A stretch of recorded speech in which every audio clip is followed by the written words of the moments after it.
Hey y'all, this is Jane Austen's Pride and Prejudice, Chapter 1.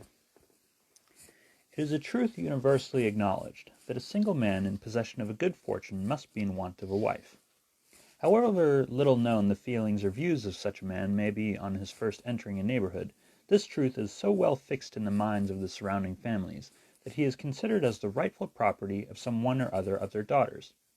"My dear Mr. Bennet," said his lady to him one day, "have you heard that Netherfield Park is let at last?" Mr. Bennet replied that he had not. "But it is," returned she, "for Mrs. Long has just been here, and she told me all about it." Mr. Bennet made no answer. "Do you not want to know who has taken it?" cried his wife, impatiently. "You want to tell me, and I have no objection to hearing it." This was invitation enough.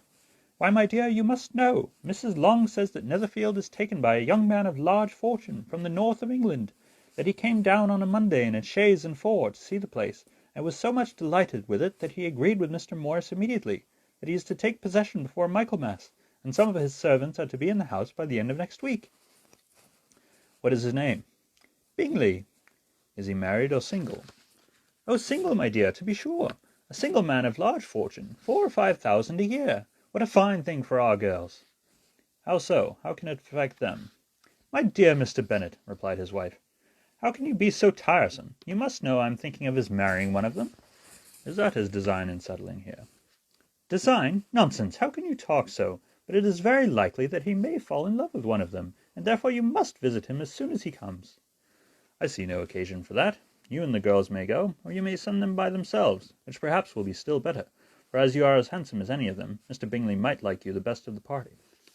"My dear, you flatter me. I certainly have my share of beauty, but I do not pretend to be anything extraordinary now. When a woman has 5 grown-up daughters, she ought to give over thinking of her own beauty." "In such cases a woman has not often much beauty to think of." "But, my dear, you must indeed go and see Mr. Bingley when he comes into the neighborhood." "It is more than I engage for, I assure you." "But consider your daughters. Only think what an establishment it would be for one of them. Sir William and Lady Lucas are determined to go, merely on that account; for in general, you know, they visit no newcomers. Indeed, you must go, for it will be impossible for us to visit him if you do not." "You are over scrupulous, surely. I dare say Mr. Bingley will be very glad to see you, and I will send a few lines by you to assure him of my hearty consent to his marrying whichever he chooses of the girls, though I must throw in a good word for my little Lizzie." "I desire you will do no such thing. Lizzie is not a bit better than the others, and I am sure she is not half so handsome as Jane, nor half so good-humoured as Lydia. But you are always giving her the preference." "They have none of them much to recommend them," replied he. "They are all silly and ignorant, like other girls, but Lizzie has something more of a quickness than her sisters." "Mr. Bennet, how can you abuse your own children in such a way?